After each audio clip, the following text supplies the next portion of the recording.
Take a breath and settle in. Welcome to Metaphysics at the Movies, the podcast where film meets deeper meaning and every scene becomes a doorway to insight. Today, I have the pleasure of introducing someone who doesn't just watch movies, he reads them. Reverend Rich P. is a Unity minister, speaker, and teacher of practical spirituality, known for blending real-life wisdom with metaphysical truth in a way that's grounded, accessible, and powerful. Around here, it's not just about what's happening on the screen. It's about what's happening within us as we watch. So whether it's drama, comedy, or action, Reverend Rich P. helps us uncover the spiritual principles, the hidden patterns, and the deeper messages woven into the stories we love. Get ready to see movies differently, and maybe even see yourself differently too. Let's get into it.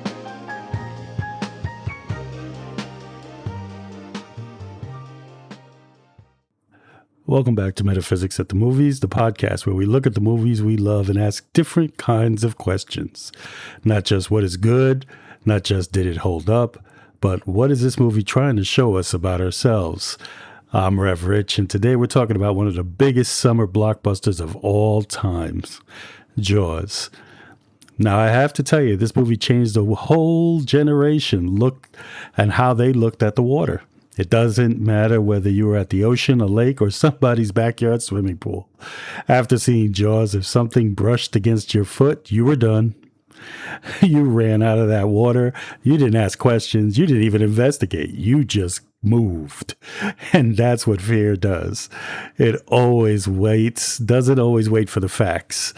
Sometimes it's all it needs is a sound, a shadow, a bad memory, or one little thought that says something is wrong. And then before you know it, your body's reacting to something that never hasn't even happened. I don't know if you guys ever check out the TikTok trend where they used to have somebody running out of an alley and just running down the street, and people would start running in their direction, not even knowing what's coming through. So that's more or less exactly what's happening. And that's what makes Jaws such an interesting movie to look at spiritually, because yes, it's about a shark, a very large shark, but don't think the shark is the deepest part of the story. I think the movie is really about fear. What fear does when we ignore it, what fear does when we feed it, and what happens when we finally decide we're done running from it. So today I want to ask you a very simple question. What are you afraid to face? Not the fear you already talk about. I mean, the one that you keep pushing to the side. The conversation you know you need to have. The doctor's appointment that you keep postponing, the decision you keep saying you'll make later, the boundary you know you need to set, the truth you already know but don't really want to admit. That's where Jaws begins, not with courage, but with avoidance. So if you haven't watched the movie, again, very old movie, but if you haven't watched the movie, again, you could pause this, stop this podcast, go watch the movie, then come back. But remember, there are spoilers ahead, so stay tuned. Well, if you're still here, the movie takes place in Amity, a small beach town that depends on summer visitors. The water is the center of everything. People come here to swim, they vacation here, businesses survive because of this tourism, and a young woman disappears in the water. Chief Martin Brody suspects a shark attack and wants to close the beaches. That seems reasonable, of course, but something dangerous may be in the water, so keep people out until you know what's going on. Let's investigate. Let's see what's happening. But the mayor doesn't want to do that. Why? Because the closing of the beaches would hurt the town financially. It would scare the tourists. It would ruin the summer season. So instead of dealing with the danger, he tries to manage the appearance of the danger. That part of the movie feels very familiar, doesn't it? Because people, we do this all the time. Organizations do it. Families do it. Churches do it. We see signs that something is wrong, but instead of dealing with it, we try to keep things looking normal. And we say, oh, it's probably just fine. It's nothing at all. We don't need to make a big deal out of this. Let's wait and see. Sometimes waiting is wise, but sometimes waiting is just fear waiting, wearing a calmer face. The mayor doesn't want the truth to be true because the truth is inconvenient. And I think most of us have been there. We know something needed our attention, but facing it meant something would have to change. That's the part we don't like, because truth has a way of asking something from us. And we know the saying, the truth will set us free, but first, it will piss us off. So let's look at our first lesson here. Denial doesn't make anything safer. One of our first spiritual lessons in Jaws is that denial doesn't remove danger. It delays the response. The shark doesn't disappear because the mayor refuses to acknowledge it. The problem keeps moving whether they're ready or not. This is true in our lives too. Ignoring a relationship problem doesn't heal the relationship. Ignoring your health doesn't improve your health. Financial stress doesn't make the bills disappear. Ignoring financial stress doesn't make the bills disappear. Ignoring grief doesn't mean you moved on. It usually means the grief finds another way to show up. It may show up as anger. You may be just exhausted. You may be acting from a place of numbness, maybe even keeping everybody at a distance. One thing I've learned is that when we refuse to face, usually finds a way to follow us. That doesn't mean we have to solve everything today. We know that things take time, things require support, things may need prayer, counseling, treatment, and even a long process of healing. But almost every real change begins with honesty, especially to ourselves. Something in us finally says, I can't keep pretending this isn't happening. The moment can feel scary, and it can be really scary. It could also be the beginning of freedom. Jesus often asks people direct questions. What did you want? Do you want to be made well? Why are you afraid? And not because he didn't know the answer. I think the question helped them become honest about where they were. Sometimes we need to hear ourselves say it. I'm afraid. I'm angry. I'm not okay. I need help. I know this has to change. That isn't weakness. That's awareness. And awareness is where spiritual work begins. So let's go ahead and look at our next lesson here. What makes Jaws so frightening is that a lot of the movie, you really don't see the shark. So fear loves the unknown. So during the movie, you see the water, you see the music, you notice something's moving, but you know something may be there, but you don't know exactly where. And your imagination does the rest. This is one of the smartest things about the movie. The fear is not only in what you see, it's in what you don't see. This is how anxiety often works. There's a gap in our knowledge and the mind fills it, usually with the worst possible version of the outcome for any situation. Your boss sends you a message that says, "Can we talk tomorrow?" And that's all it says.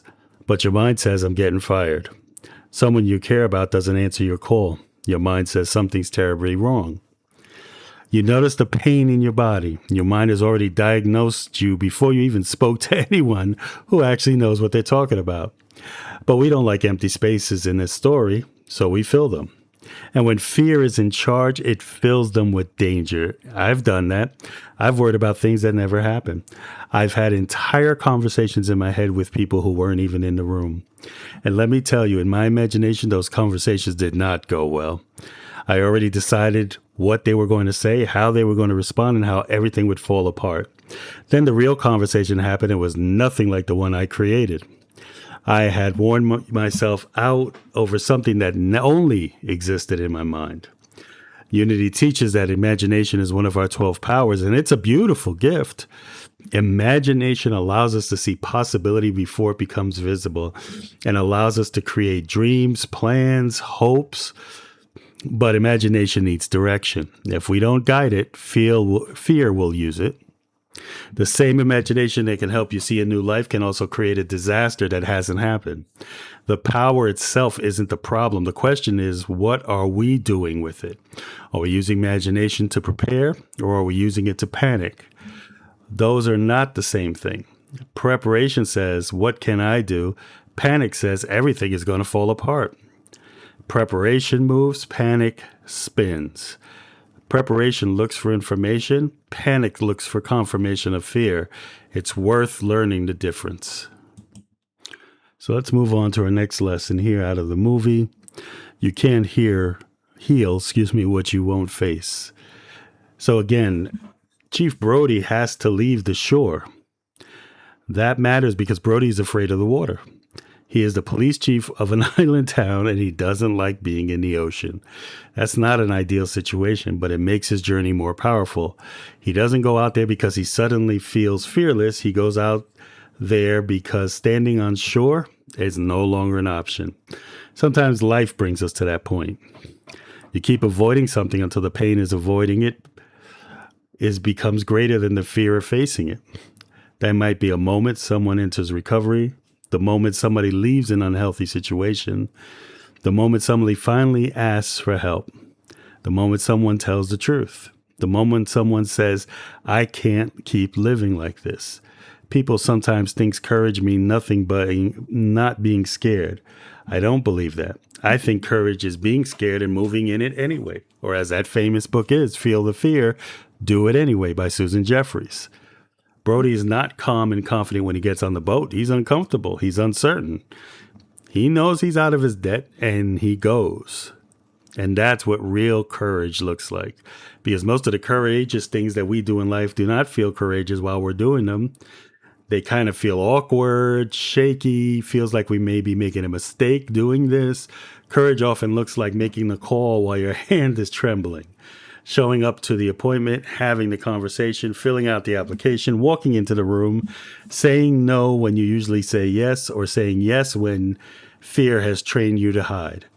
We wait for confidence, but confidence often comes after action, not before it. So you take one step, then you realize you survived it, then you take another. And that's how courage begins to grow within ourselves. Take the action. Unity teaches it's not enough to know the truth. You must live the truth you know. So knowing that principle, next time you're scared to take that step, take it. And you would be very surprised where you would end up.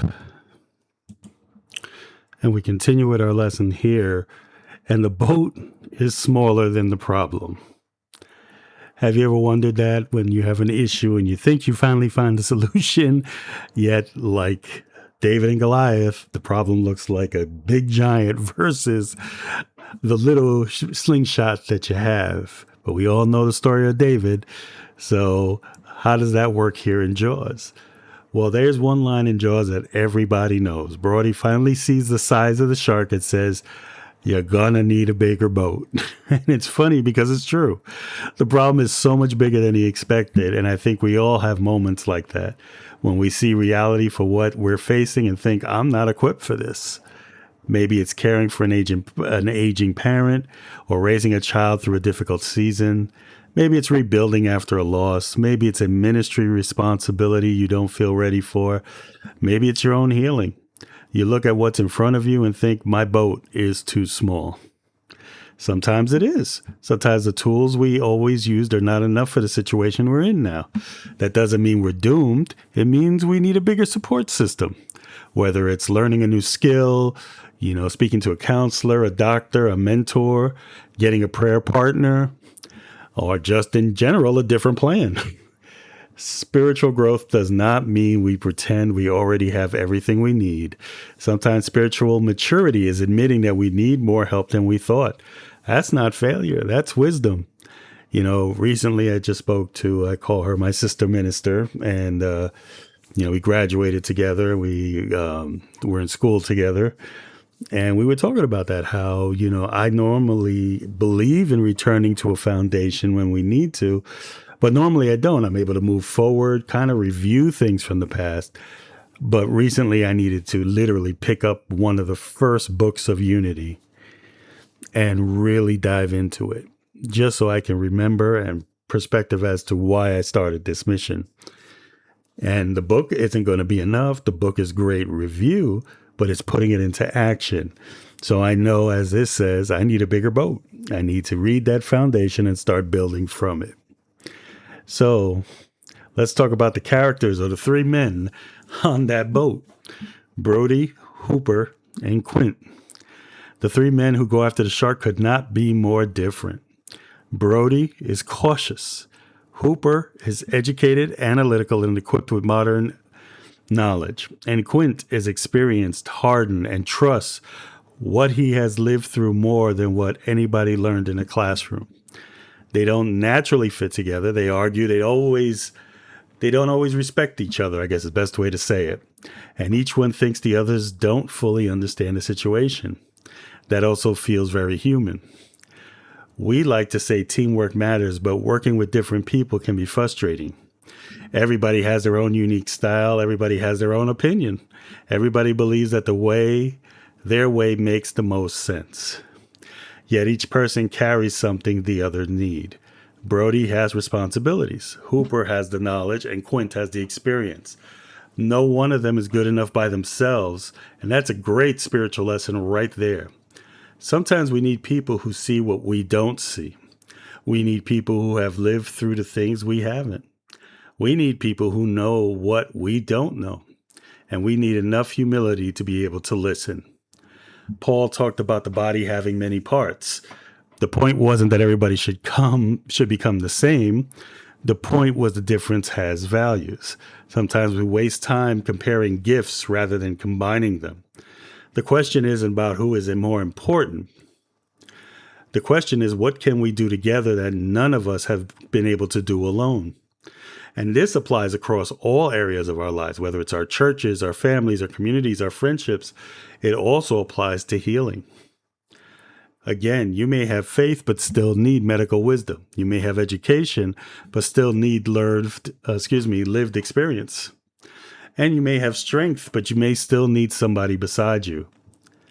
There is no prize for doing everything alone.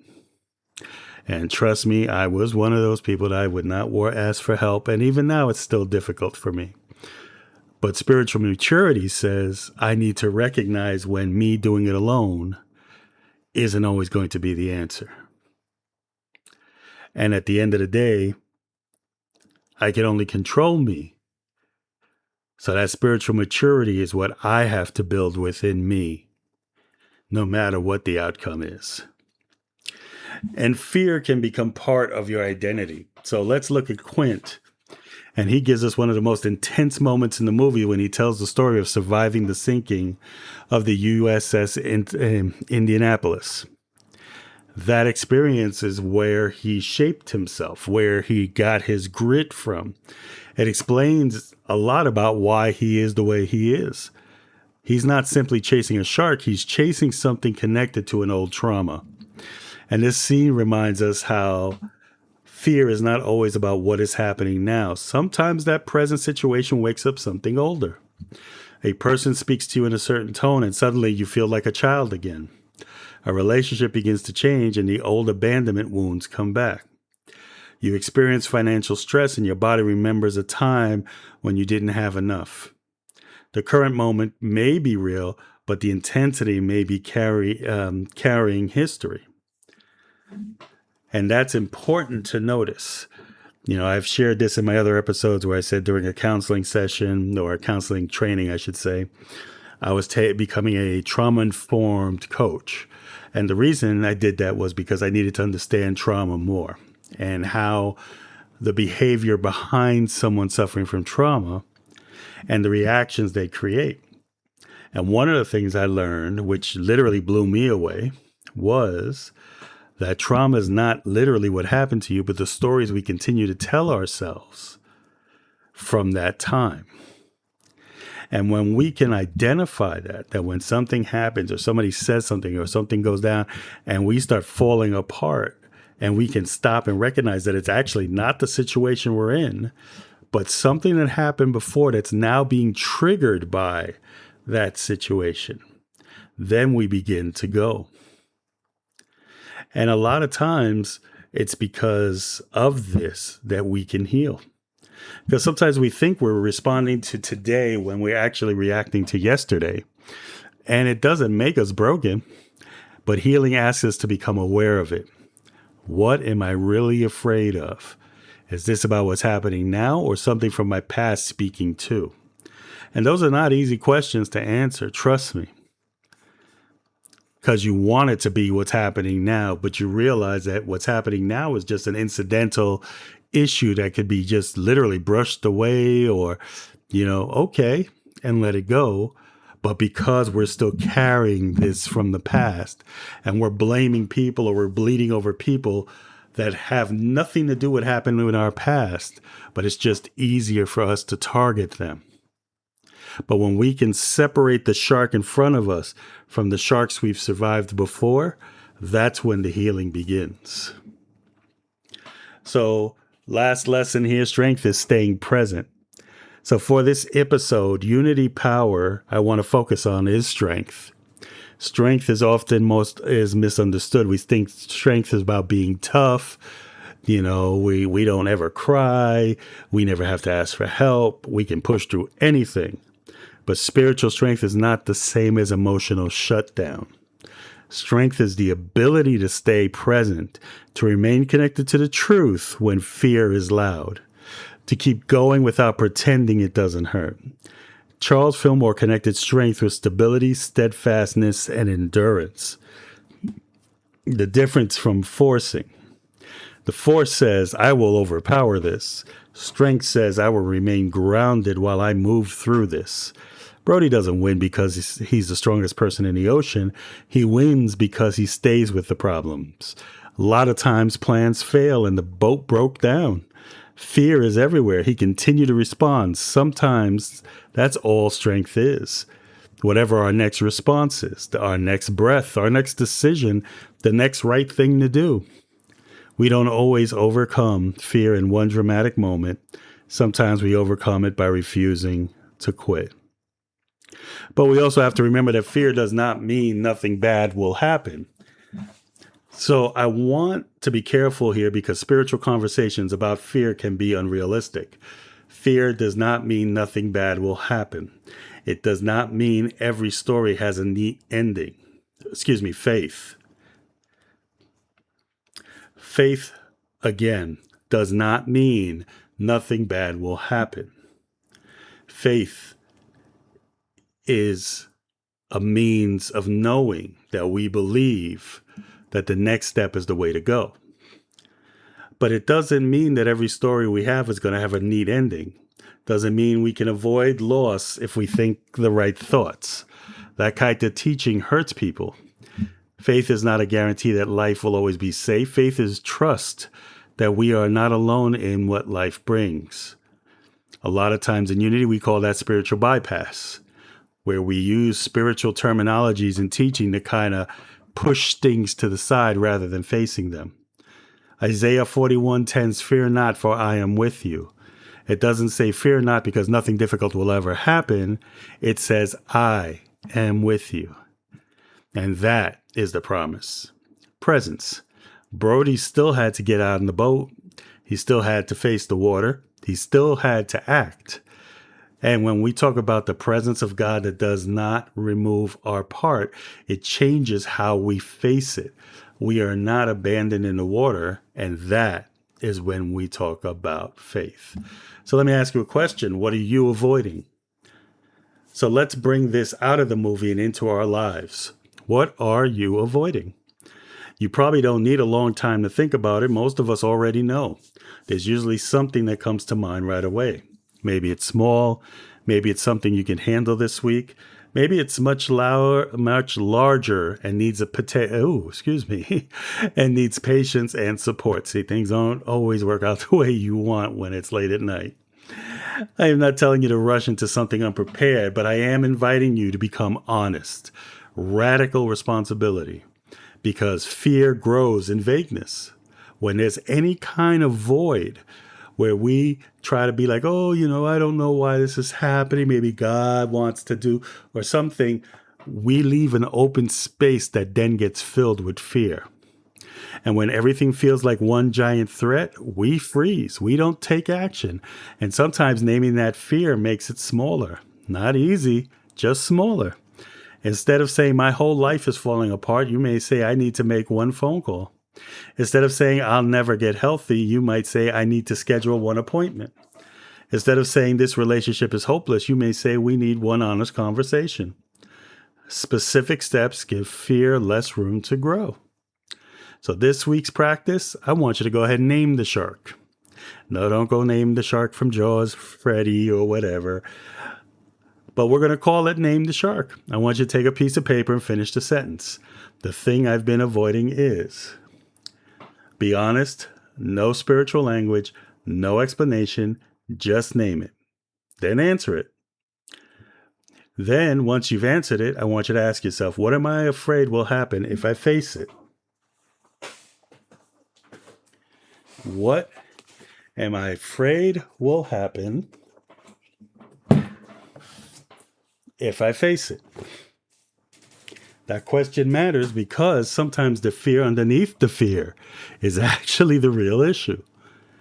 We may be avoiding a conversation because you're afraid of rejection, avoiding a decision because you're afraid of making the wrong choice, and avoid help because you're afraid of looking weak. Once you see what's underneath, then I want you to write one final answer. What's one step I can take? I'm not asking you to solve the entire problem or solve world hunger. Just one quick step in the plan to reach your goal. Faith usually gives us enough light for the next step, not the whole ocean. So when I saw Jaws, I thought it was a movie about a shark hurting people or hunting people. Watching it now, I see something else. I see a town that doesn't want to face the truth. I see people whose fear is shaped by what they can't see. I see a man who's afraid of the water choosing to get on the boat anyway. And I see a reminder that things we avoid don't usually become smaller because we ignore them. Fear grows when we give it the whole ocean. Courage begins when we name what exactly is in front of us. And maybe you have a shark in your life right now. Something that's been circling, something you've been watching from the shore. And I'm not going to tell you not to be afraid. You may be afraid, that's okay. But fear does not have to make the decision. You can pray while you're afraid. You can ask for help while you're afraid. You can take one step while you're afraid. You don't need to fear fearless to be faithful. Let's breathe together. And if these words speak to you, affirm them with me. I am willing to face what I have avoided. I do not face it alone. The strength of God is alive within me. I trust the next step to be revealed. Fear may speak, but it does not lead me. I move forward with wisdom, courage, and faith. Now let's affirm together, and so it is. So I want to thank you again for joining me for another episode of Metaphysics on the Beach. Metaphysics at the Movies, while we're on the beach watching Jaws in the water. But all jokes aside, in our series, Summer Blockbusters that teach spiritual truth. In this episode, brought someone to mind. Make sure you share this with them and they can learn to name their shark and pass the fear. And they may be standing at the shore of something right now, needing a reminder that they are stronger than they think and not nearly as alone as they feel. Until next time, fear may tell you to stay on the beach. Faith reminds you that God is already in the water. So remember to take that truth and walk with it. Peace and blessings, my friend, and so it is. And just like that, the credits start to roll. But here's the truth. What you saw in the movie is already playing out in your life. So the question is, what are you choosing to believe? What role are you stepping into? And what truth are you ready to live? That's the work. If this episode spoke to you, don't just sit with it. Walk with it. Apply it. Live it. Let it move through you. And if you're ready to go deeper, more teachings, tools, journals, and ways to activate this in your everyday life, head over to revrichp.com. That's where the conversation continues. Until next time, keep watching, keep awakening, and take that truth and walk with it. Peace and blessings.